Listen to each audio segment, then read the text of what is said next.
Where do our negative thoughts come from? And how do we change them? How do we change the way that we think to being more positive, proactive, helpful? That's what we're going to dive into today. And if life feels like it sucks, or maybe you think you have bad luck, you've been caught in a rut, chances are you are suffering from a head full of ants. That is what it's called. So we'll get into that in this episode. Hey everybody, it's Bianca.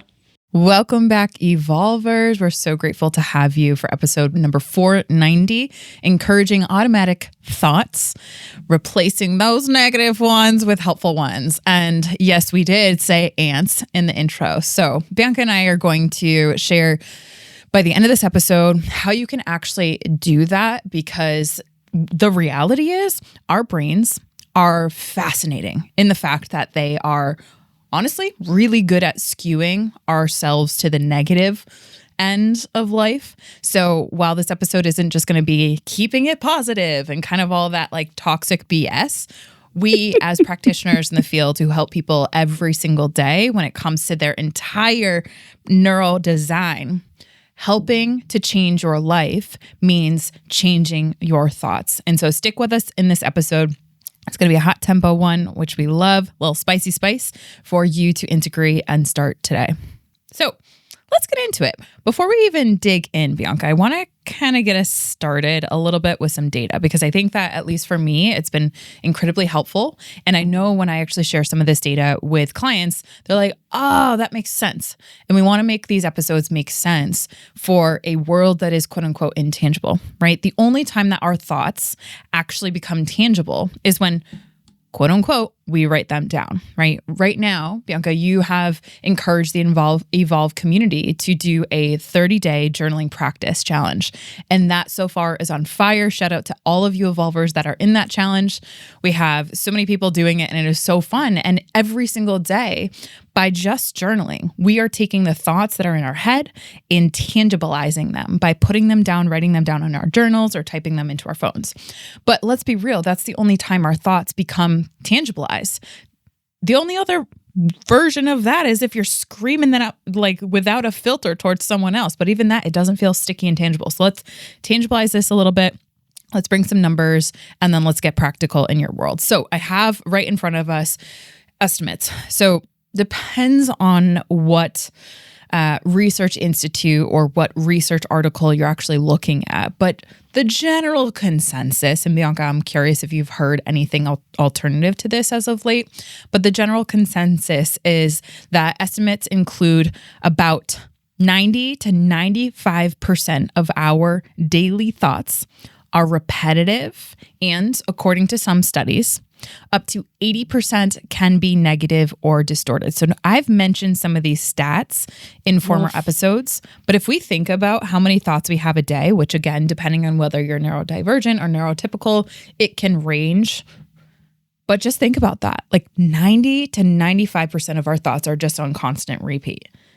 And up to 80% of those are negative or distorted. Like, my goodness, no wonder why we feel like crap. And when I said you got a case full of ants, what that stands for is automatic negative thoughts. So we want to switch that quote unquote ant problem that is just constantly on repeat. Think about ants running through your brains, just automatically looking at the negative.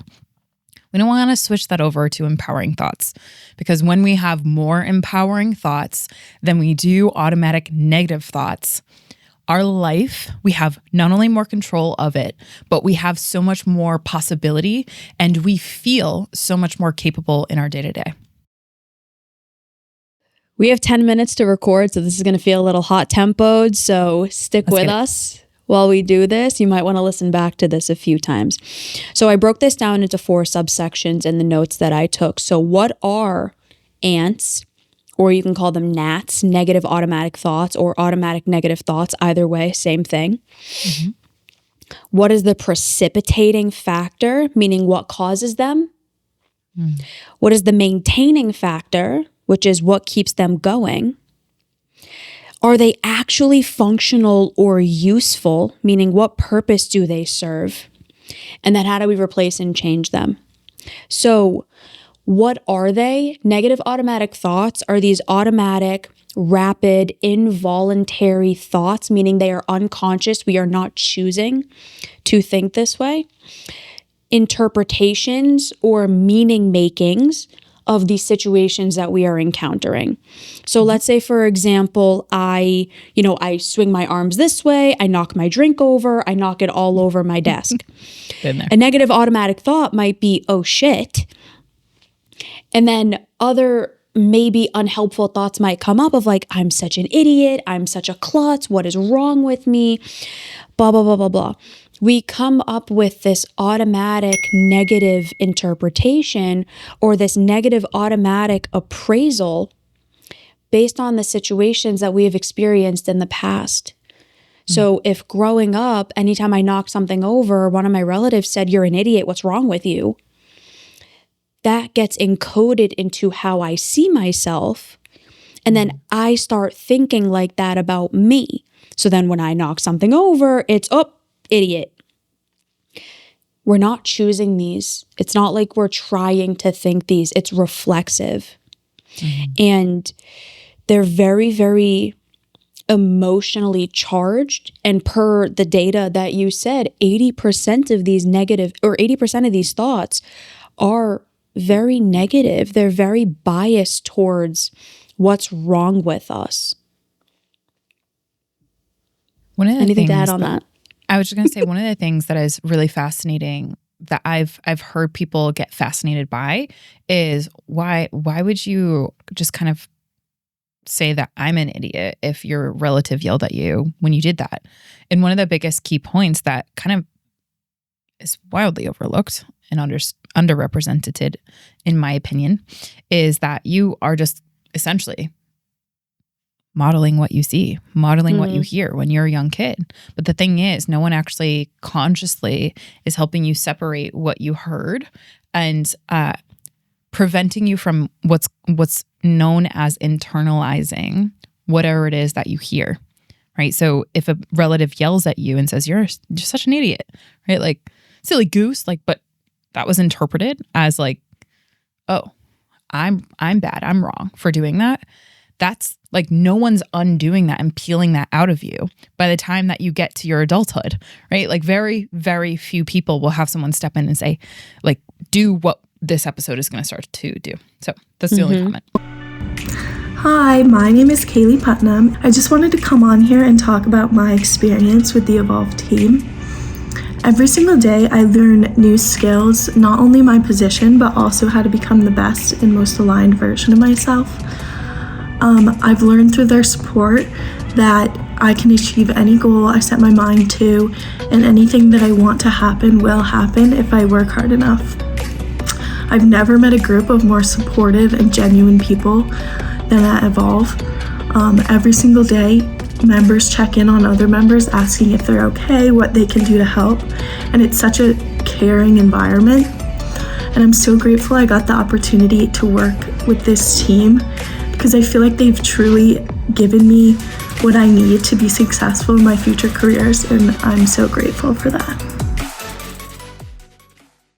When you hear these messages when you're a little kid, our gut reaction, because we're children and our brain it is literally not capable of having higher meaning and higher level thinking to say, mom is angry, mom is lashing out, mom is attacking me, I didn't do anything wrong, I made a mistake.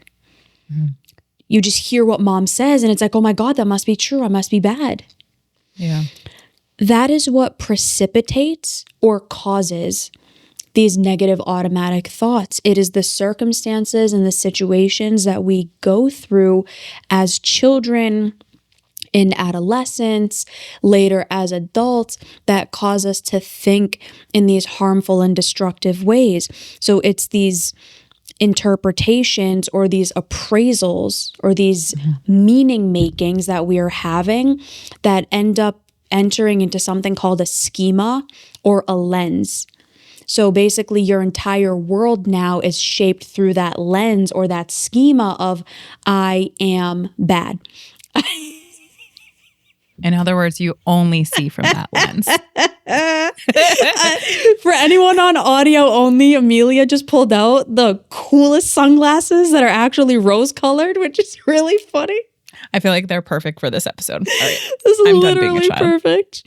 Oh my God, I love it. I'm never done being a child. Let's be real. Okay. No, but please for don't. real. Like the schema is that what you see from? Like you see the entire world from, and then again, that becomes the lens that interprets everything. And that's the lens that you never take off, right? So just to kind of bring that into some fun. Yeah, beautiful. You're crushing it. So it becomes the way you view the world. It becomes the lens through which you see the world. So then what keeps it going? All the fun. Cognitive distortions, which we've done episodes on, confirmation bias, something called behavioral reinforcements. So we have a negative thought, we have a negative feeling, we have a behavior in the aftermath. That behavior reinforces the negative thought, and the pattern just continues. So for example, I knock my drink over, I say, you friggin' idiot, what's wrong with you? I feel terrible about myself. I'm likely to feel bad, and then I'm more likely to make another mistake later on. And then it's like, see, I knew I was an idiot. We get emotional reinforcement, which is we have these big negative feelings and our brain goes, oop, data, big emotion. Something's wrong here. What does this mean? Interpret it, encode it, because emotions are messages. So when you have a big emotion, your brain is like, oop, data, something to pinpoint, something to pay attention to. And then you're just ruminating on it all the time. So cognitive distortions, confirmation bias, which is we look for evidence to support that which we already believe, behavioral reinforcements, and emotional reinforcements. All of these tie in together to practically guarantee that we are always going to think negatively. We're just going to stay in this pattern. We're going to stay in this rut. We're going to keep having these negative thoughts, which is why 80% of them end up falling into that pattern. Our brain also likes to take shortcuts, so it'll just use a similar way of thinking over and over again because it conserves energy. Also time. We only have a few minutes left. What is the function of these negative thoughts? Why does our brain like going to this? What does it serve? I think what would be more helpful in this episode would to actually skip over that slightly and do a deeper dive, maybe in an article, because I find like that medium is helpful to kind of underpin it a little bit more. But what I think you just touched upon it, Bianca. It's to conserve the energy, right? The brain doesn't want to have to quote unquote learn something new, because that's, I always say this, cognitively expensive. You're literally creating more resources or having to use more resources. And the brain is like, it's mushy and lazy. It's amazing, but it is wired to make sure that it doesn't do anything. All right, let's just be honest. All right, so to that end, if you're hearing this episode and you're like, shoot, they've caught me red-handed. These ladies, yeah. I have gnats, I have ants all the time. I got a case of the ants. How do we switch over to the encouraging automatic thoughts? Bianca, what is the bridge that people need to start building today, that they can build today? Let's say, for example, they literally are in that situation where they spilt their water. They've realized that their automatic negative thoughts, their emotional and behavioral reinforcements are there. Where do they go from here? What do they start doing today and practicing that is a principle that can be applied to anything else that comes up throughout their day? I'm going to rapid fire this. Again, Hey. We're sorry. We need to get to our clients. So if you are interested in working with us one-on-one, we can dive into this much deeper, and we will make sure to write articles about it. It's a 5-step process. Number 1, identify the thought. What is the negative thought that you are having? Number 2, evaluate the negative thought. Is this actually true? What else could this mean? Is there anything else that could be true that if I gave myself permission to really think about it, I might have that come up? Number 3, emotion regulation and nervous system regulation. So helping yourself to get grounded, to be calm, to get out of a dorsal collapse or sympathetic fight or flight, entering into a ventral vagal state, which is relaxed, calm, grounded, ready to rumble in the best way. Number 4, generate adaptive replacement thoughts. Ooh, now she's talking. So what else could this mean? Well, maybe I'm not an idiot. Maybe I'm clumsy. And Amelia laughs every time I'm clumsy. So maybe it's a good thing. Something like that. Maybe I'm just a silly goose. And Just a I'm little uncoordinated right now. silly goosey. And that's okay. You know? Silly things like that. You know? And then number 5, behavioral testing. So I'm going to run an experiment. I'm going to knock something over. I'm going to show myself that nothing bad happened. Cool. All is good in the world. Again, I simplified this like crazy.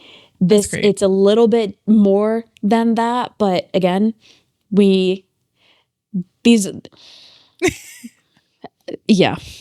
apologize. Come work with us. I'm just visualizing someone like flip over their desk and then just like try not to have an automatic negative thought. It's like, and then a visual of my mother who like in the kitchen, she like loves to clip off the like, she used to be a florist. Intrusive memory. She like was at one point, I think it was my sister's graduation. She was cutting the stems of these flowers in our kitchen and it's just like all over the floors. And my dad walks in and was like, what is going on? Like there's stuff all over the place. And she just smiles. And it's like that just smile. And so crazy funny. enough, you smiling when you do little things like that, let's say you do knock it over, like that can help rewire your brain because literally you making a smile can help your brain rewire. So little things like that. Fun facts.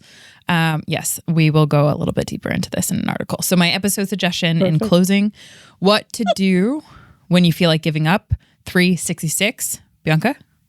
425. Are you actually protecting your mental health?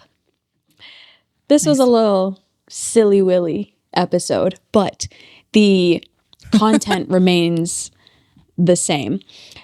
Your negative thoughts are not a byproduct of you being bad. They are a product of your experiences. You can change them. And it's a daily habit. So you're not going to do this once and then you're going to be the most positive thinking person ever. This is a daily commitment to modifying your thinking. Beautiful. All right, everybody. The devotion, the routine. You got this. We hope you enjoyed this episode. And as always, thank you for your holistic interest, your interest in the holistic science of mental health and well-being. Okay, we got to go. Everyone have a great day. We'll talk to you soon. Bye, everybody.